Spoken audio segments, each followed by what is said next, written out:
Señor presidente del Parlamento de Extremadura, señor rector de la Universidad, director de la Academia Europea de Juste, buenos días.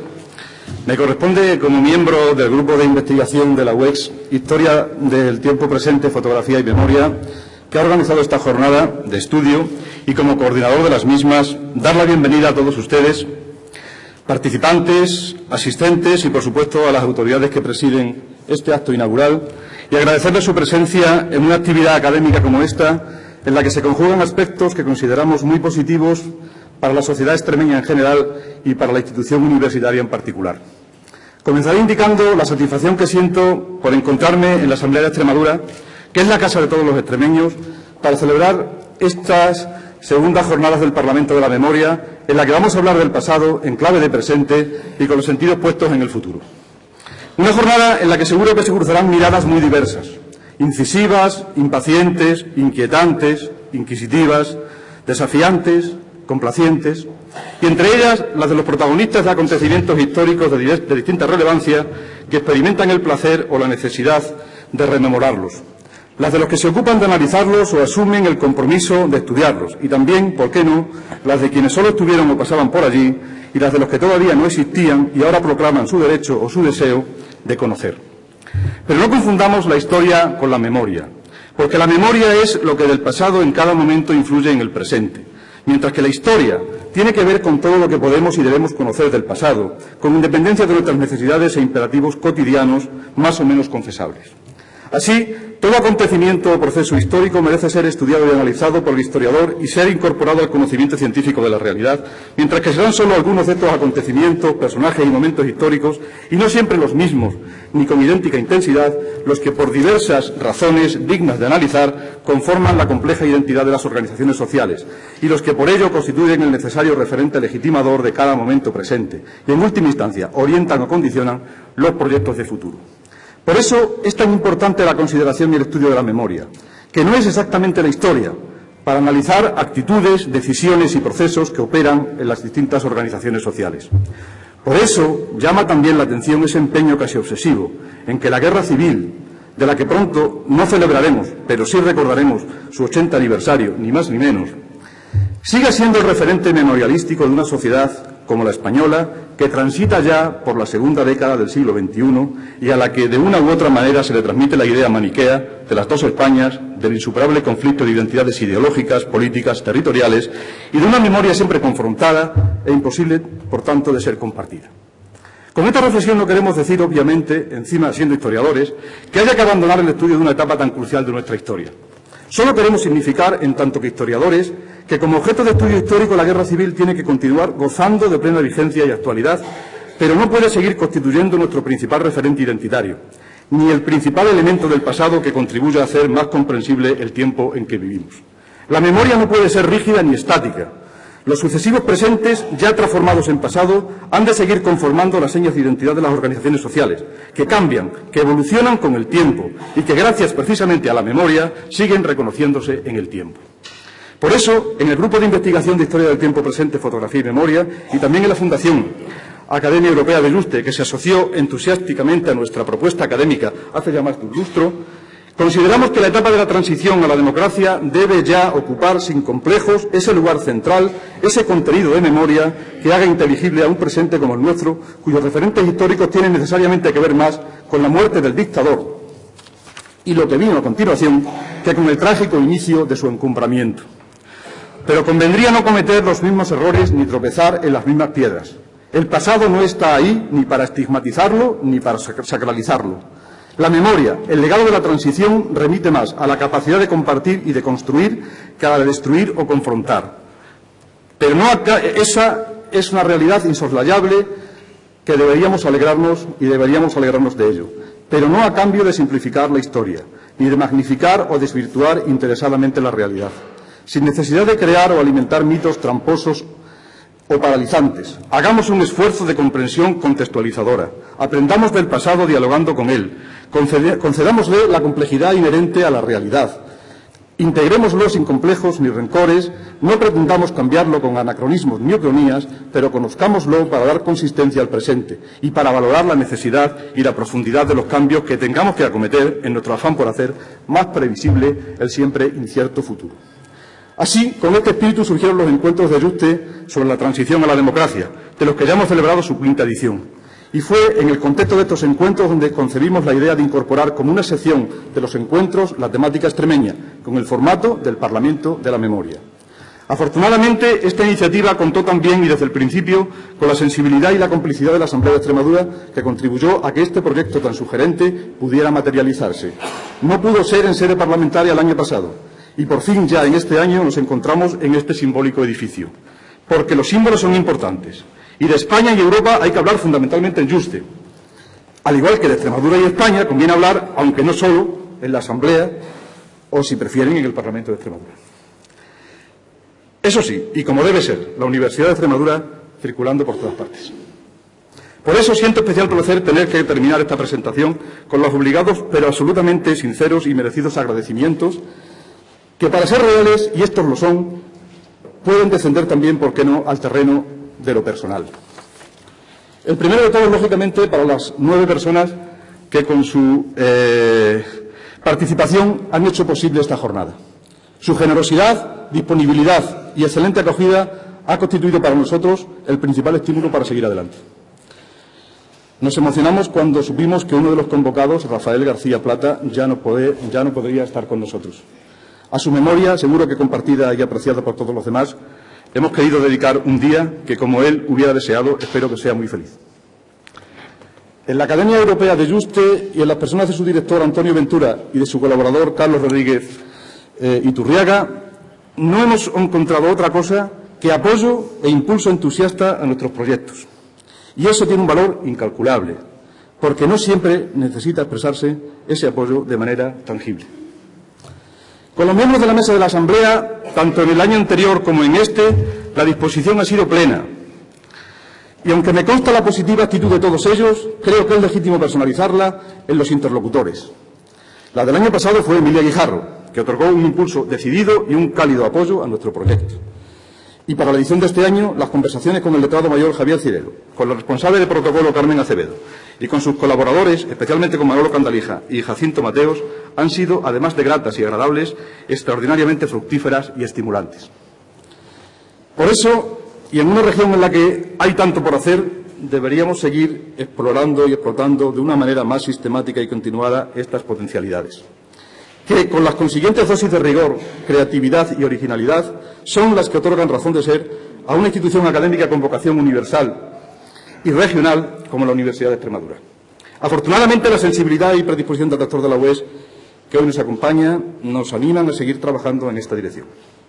Por último, agradecer al presidente de la Asamblea del Parlamento extremeño que, para dialogar con el pasado, haya contribuido a que en este edificio emblemático se abran por segunda vez las puertas del Parlamento de la Memoria.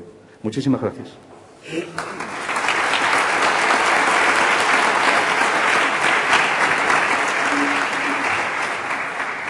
Interviene a continuación don Antonio Ventura Díaz, presidente de la Fundación Academia Europea de Yuste.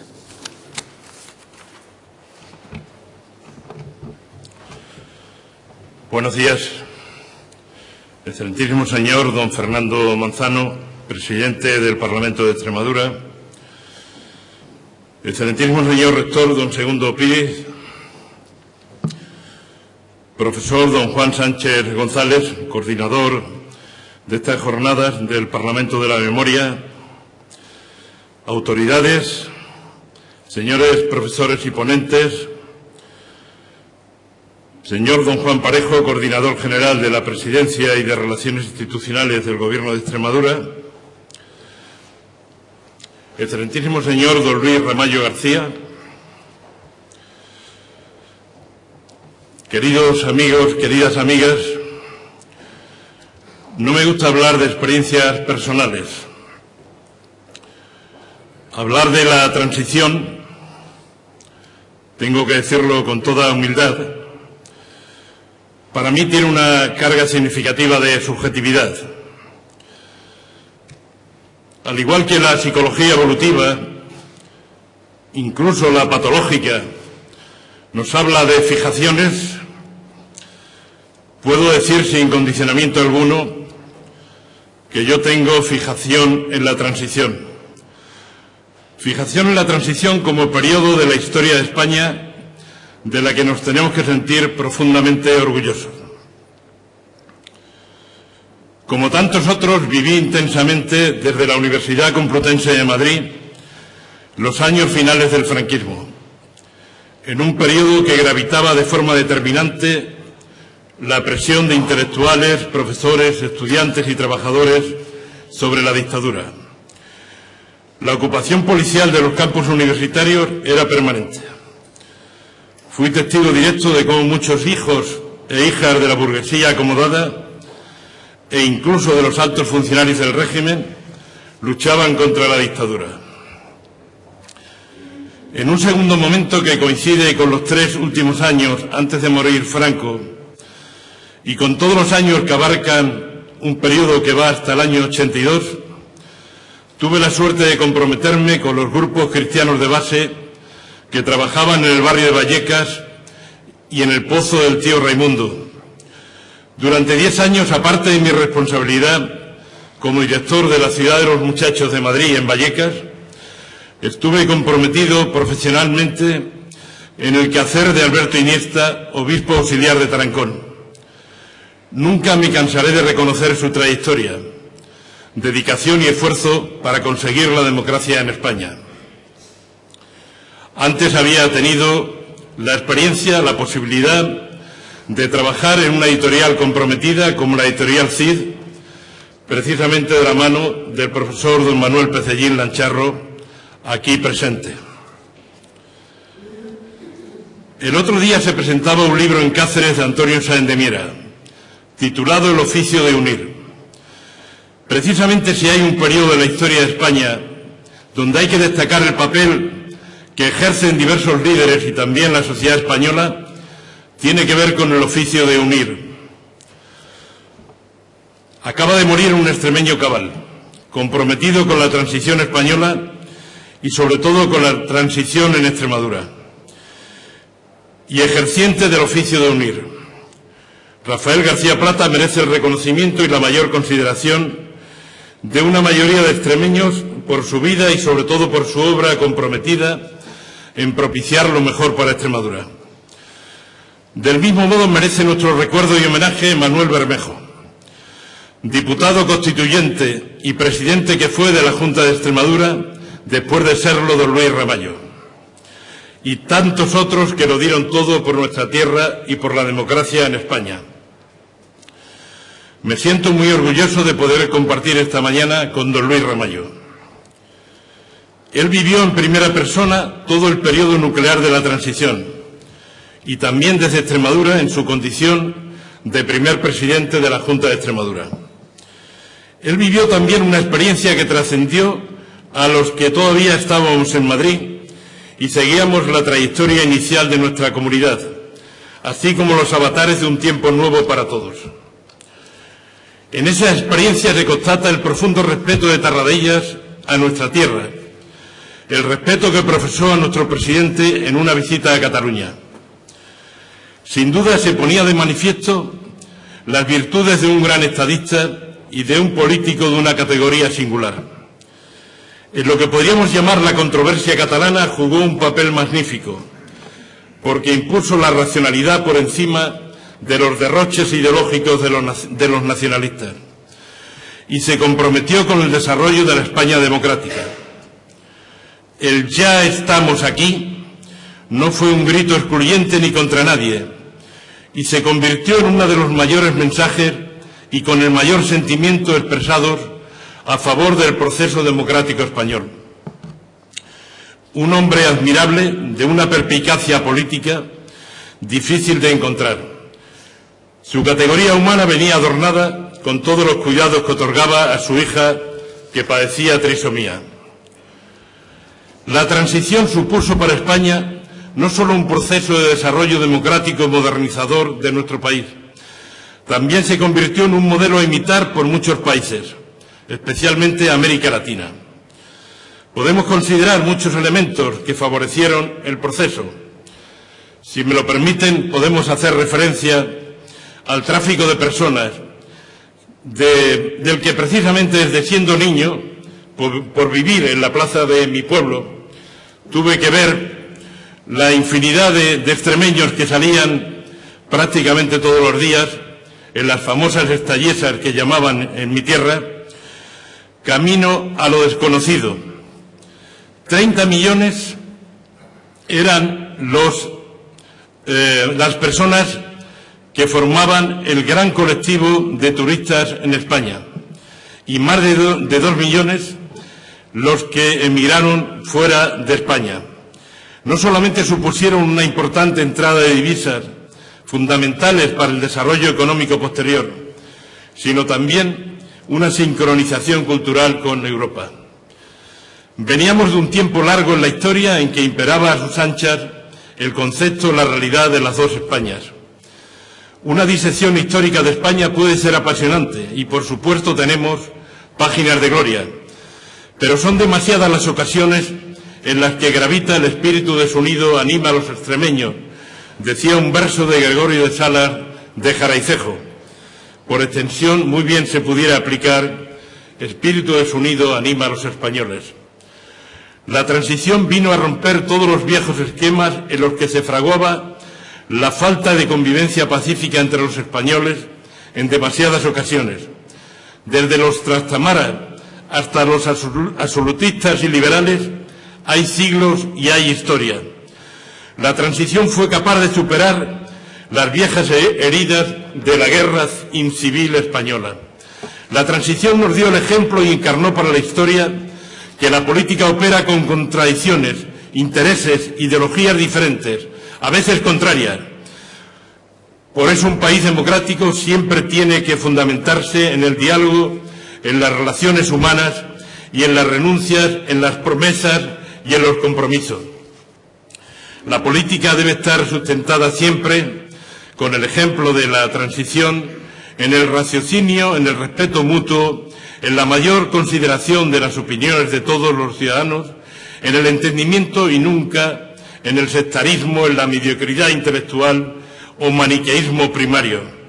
La política con mayúscula, la de los pactos de la Moncloa, es la que ennoblece a los propios políticos, la que ennoblece a la política y a los propios ciudadanos, que se les ofrece un buen espejo para poder mirarse sin sentir vergüenza.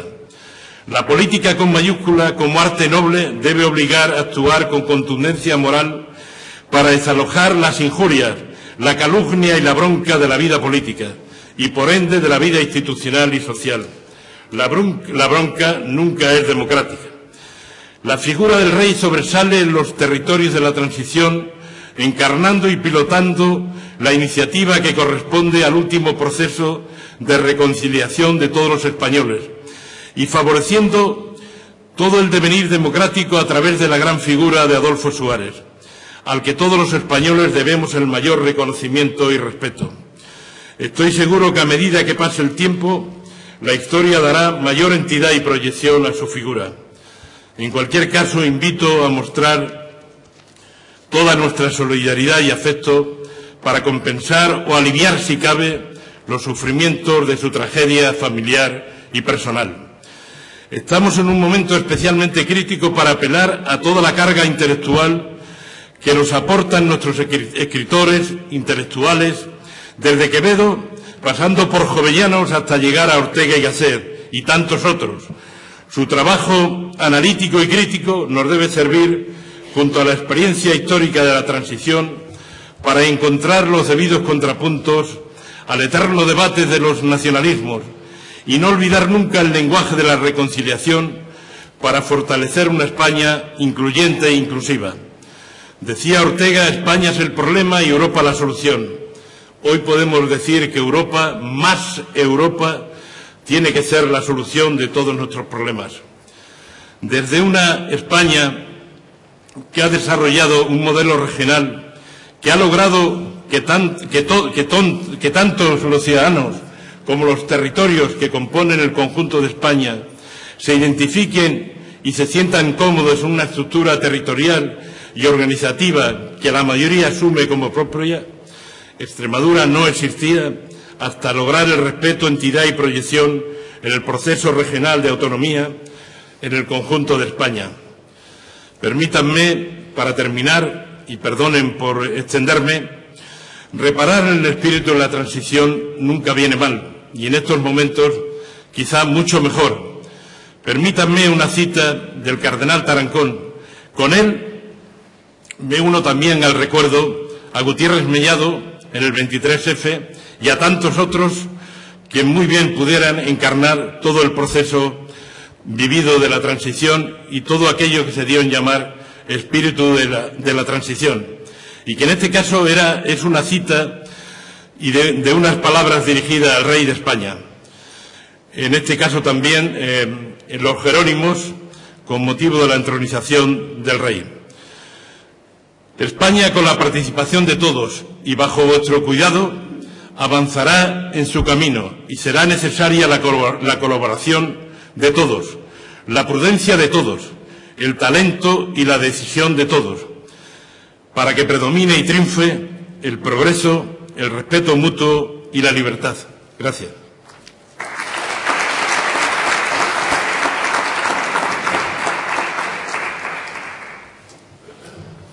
Muchas gracias. Interviene a continuación el rector magnífico de la Universidad de Extremadura.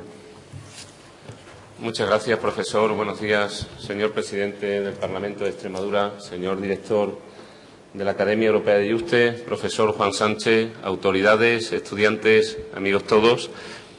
En primer lugar, agradecer al presidente del Parlamento de Extremadura que haya abierto las puertas del Parlamento a la Universidad de Extremadura y al conocimiento y a la razón. Yo creo que son momentos de análisis, de debate, de razón y de sacar conclusiones para avanzar de una forma clara y sin perder el tiempo. Agradecer también a mi amigo Antonio Ventura, director de la Academia Europea de Yuste, con la que comparto muchas inquietudes y muchos proyectos. Seguimos avanzando en proyectos, el compromiso que tiene siempre con la Universidad de Extremadura, con la persona que lo representa ahora como rector y con la amistad que nos une.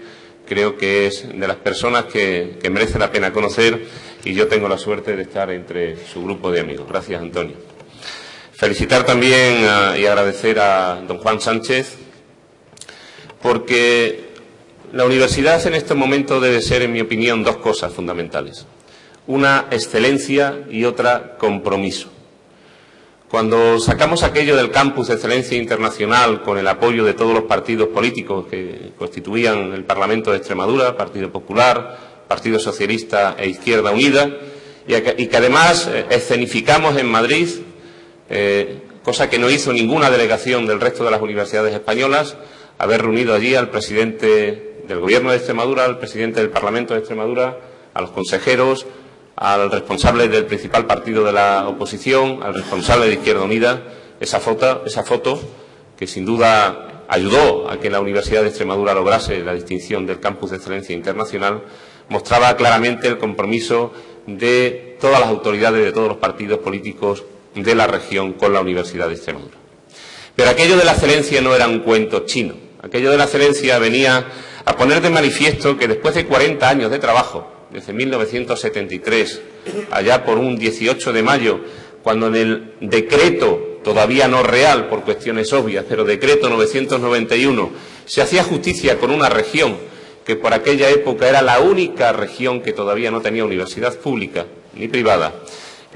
Después de 40 años, digo, de trabajo, de muchos profesores, de muchas profesoras, de la ilusión de muchos estudiantes, la Universidad de Extremadura recibía la distinción de Campus de Excelencia Internacional. Y la excelencia, en nuestra opinión, no es algo abstracto, no es una palabra vacía. La excelencia se consigue con personas como los profesores del grupo de Historia de la Memoria Presente, representados hoy aquí por don Juan Sánchez, por don Mario Pedro Díaz Barrado, por don Enrique Moradiellos, por don Alfonso Pinilla y por otros compañeros que día a día nos están dando un ejemplo de compromiso y de excelencia gracias a su trabajo. Son muchos los libros que está presentando este grupo de investigación, Son muchos las jornadas, los congresos, las tesis doctorales, las referencias a nivel nacional e internacional. No olvidemos, por ejemplo, que el profesor Enrique Mora Diellos es una referencia nacional e internacional en la obra y en la vida de Negrín, por el cual ha recibido muchos reconocimientos en Madrid y en el resto del país. Y eso está en la Universidad de Extremadura. Se está llegando a la excelencia, se ha conseguido la excelencia desde la Universidad de Extremadura. Por lo tanto, estamos satisfechos con la labor que realizan nuestros profesores y la excelencia es eso, es el trabajo que vosotros hacéis día a día. Y la segunda palabra es el compromiso. La universidad, como bien decía el profesor Juan Sánchez, es lo universal, se interesa por todo, intenta llegar a todo. Y en ese todo está probablemente una de las páginas más brillantes de la historia moderna y de la historia antigua de este país, que es la transición. La transición que, como todas las obras humanas, tiene sus luces y sus sombras, tiene sus cosas positivas y sus cosas menos positivas, pero que sin duda nos ha dotado a los españoles de un periodo de paz y de progreso como antes no habíamos conocido en nuestra historia. Es un momento de profundos cambios. La crisis nos lleva a la reflexión, nos lleva al análisis, nos lleva a sacar conclusiones. Es un momento apasionante de la historia de este país y muy delicado por la situación en la que nos encontramos. Yo creo que no nos podemos permitir el lujo de equivocarnos y entre todos tenemos que acertar. Tenemos en nuestra mano la posibilidad de que el país se desmonte definitivamente en lo que hemos llamado estado del bienestar o que podamos enderezar el rumbo y seguir avanzando tal y como lo hemos concebido. Es un privilegio estar hoy aquí con personas como Luis Ramallo, Antonio Rosa, Manuel Pellecín, Antonio Ventura, porque ellos sí han hecho la transición. Yo no quiero pecar de joven porque no soy joven y ya voy cumpliendo muchos años, como delatan mis canas, pero cuando se celebra el referéndum para la transición y cuando antes, en el año 73, recreado el lunes, aquel 20 de diciembre de 1973, se produce el asesinato de Carrero Blanco, yo tenía 10 años. Entonces veía esto pues, como un niño de 10 años donde la información en el medio rural de Extremadura no era muy amplia. Cuando se producen las primeras elecciones para ver si el país, mediante aquel referéndum, pasaba a otro sistema político, pues tendría 12 o 13 años. Y lo vivía con auténtica pasión, como si estuviese pasando algo muy importante. Es que estaba pasando algo muy importante. Es que estábamos decidiendo, nuestros padres estaban decidiendo, nuestros hermanos mayores estaban decidiendo si el país seguía anclado en la situación en la que se encontraba o se aventuraba a un cambio que permitiese la convivencia entre todos y que permitiese que el país se construyera entre todos. Y aquello salió adelante. Y lo hicieron posible ellos.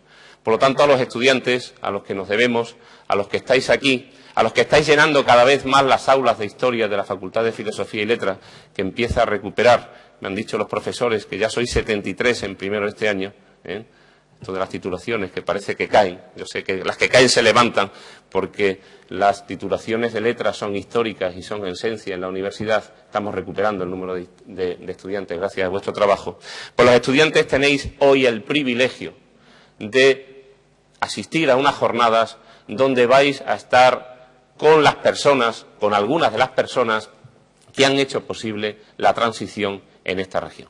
Yo creo que es un privilegio que tenéis que aprovechar y que sin duda va a ser de lo mejor que os vaya a pasar a lo largo de toda la carrera, de todos vuestros estudios en la Universidad de Extremadura. Y termino con un ruego, termino con una petición. Cuando asisto a algunas conferencias de los economistas, todos hacen un diagnóstico preciso y precioso de por qué hemos llegado a la situación económica de crisis, nos documentan con pelos y señales por qué se tomaron aquellas decisiones, cuáles fallaron y en cuáles acertaron. Y me parece magnífico. Más que economistas, yo creo que son auténticos historiadores de la economía. Pero lo que yo le pido en estas jornadas es que, además de hacernos un diagnóstico exacto de por qué hemos llegado al problema, empiecen a alumbrar soluciones para salir del problema, que yo creo que realmente debería ser su trabajo como economistas.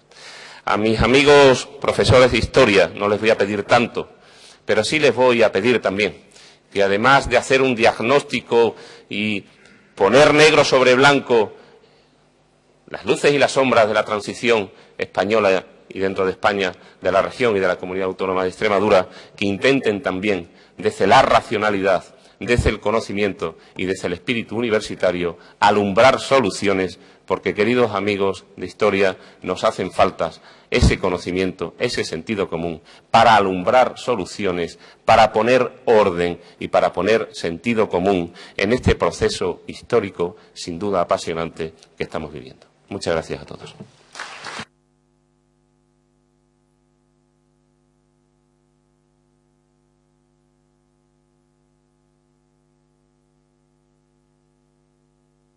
La memoria. Interviene a continuación el excelentísimo señor don Fernando Manzano Pedrera, presidente del Parlamento de Extremadura.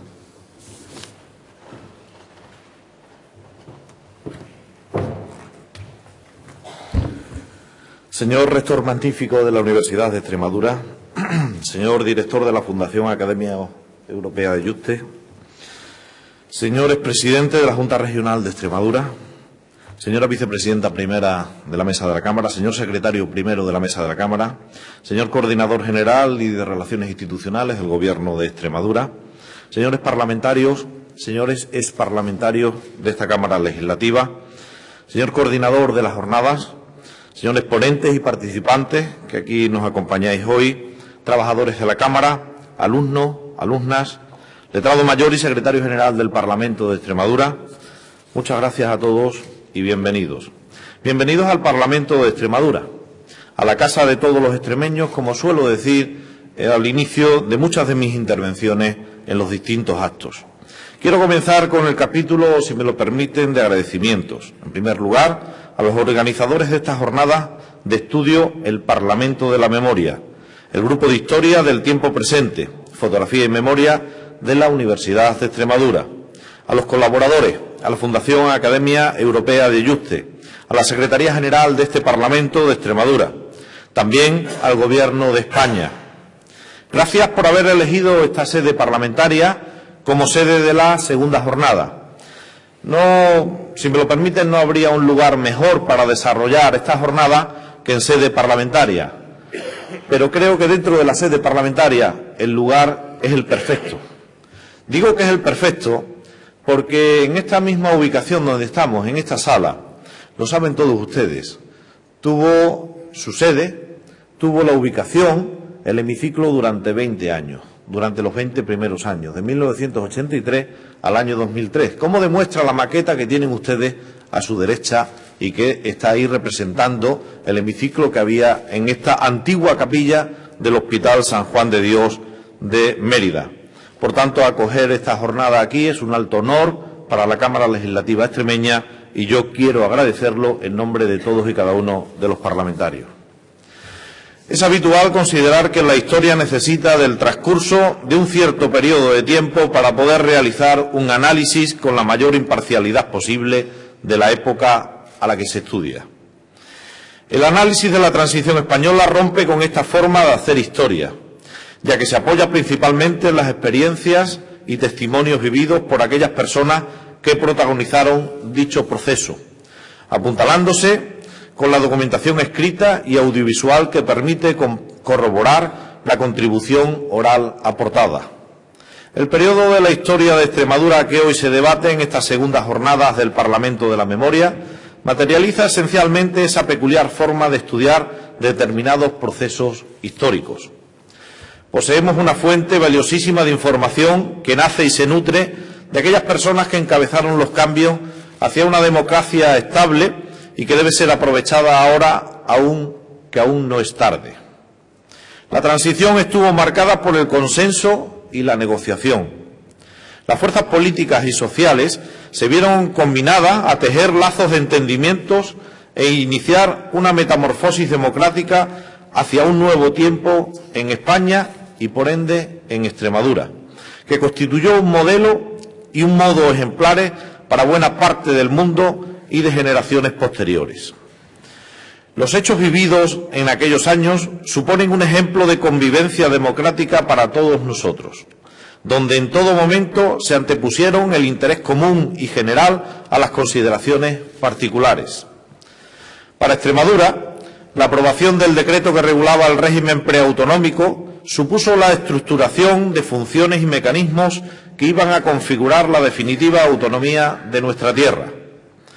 Nuestra región era una de las más pobres de nuestro país, con una elevada tasa de inmigración que contribuía a agrandar la brecha social existente y donde, en definitiva, se producía un equilibrio de debilidades sumadas que hacían imposible el desarrollo de nuestra región. Así, la autonomía se presentaba como el empuje fundamental necesario para salir de este estado de subdesarrollo.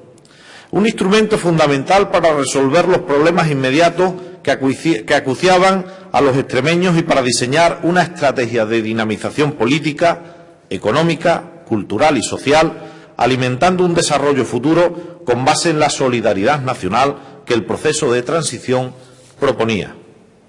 El diagnóstico señalado revelaba una situación indudable de emergencia que requería la aprobación de un plan urgente económico y social. Evidentemente, la implementación de este plan requería el respaldo efectivo de todas las fuerzas sociales y políticas de Extremadura, partidos políticos, centrales sindicales, cooperativas, asociaciones profesionales, organizaciones empresariales, cajas de ahorros, etcétera. Asimismo, este plan elaborado democráticamente requería para su gestión y puesta en marcha la formación de una Junta de Extremadura, donde estuvieran presentes todas las fuerzas políticas significativas a nivel regional, hubieran obtenido o no parlamentarios a las Cortes Generales y que fueran tenidas en cuenta a la hora de elaborar las normas que desarrollaron el decreto que dio paso a la creación de la Junta Regional de Extremadura. El agrupar el mayor número de fuerzas conseguiría responsabilizar al conjunto de los sectores políticos relevantes de las tareas históricas de poner en marcha la salida hacia adelante de Extremadura. En definitiva, el periodo de la transición en Extremadura es un periodo marcado por el escepticismo curtido por años de marginación y olvido, por situaciones injustas y promesas incumplidas. Conllevó la demostración de que la autonomía significaba acercar al pueblo a los centros de decisión política y favorecer la participación democrática de la sociedad para resolver sus propios problemas, y que esto nunca hubiera sido posible sin un espíritu constructivo e integrador de búsqueda y aplicación de soluciones concretas. El Parlamento, en cuya sede hoy se celebran estas jornadas de estudio del meritado proceso histórico regional, no es más que el resultado, la memoria viva, si me lo permiten, de ese esfuerzo colectivo que ha llevado a demostrar que el renacer de Extremadura era posible. Y sigue siendo posible a pesar de la difícil situación por la que Extremadura y el resto del país estamos atravesando en estos momentos. Haciendo uso de las palabras pronunciadas por el presidente del Gobierno de Extremadura, el presidente José Antonio Monago, en el pasado debate sobre la orientación general de la política regional, donde decía: el nuevo modelo económico-social que estamos impulsando desde Extremadura y para Extremadura se centra en lo económico en aquellos sectores que más están creciendo y a los que más se parece nuestra querida comunidad. Y en lo social, un modelo que se centra en aquellos extremeños que más lo necesitan. Estas son las bases de lo que se viene llamando el modelo Nueva Extremadura 2020. Una estrategia de desarrollo que se hace eco de las demandas de nuestra economía y sociedad y que es fruto de la apuesta sincera del Gobierno regional por estar junto a los más débiles y con el firme propósito de conseguir crecer más y mejor. Con este mensaje quiero finalizar mi intervención y desearles un fructífero trabajo en estas jornadas que se inauguran a continuación. Por tanto, quedan inauguradas, por mi parte, como presidente de la Cámara Legislativa extremeña, las segundas jornadas de estudio, el Parlamento de la Memoria, en el Parlamento extremeño. Muchísimas gracias por su atención y muy buenos días.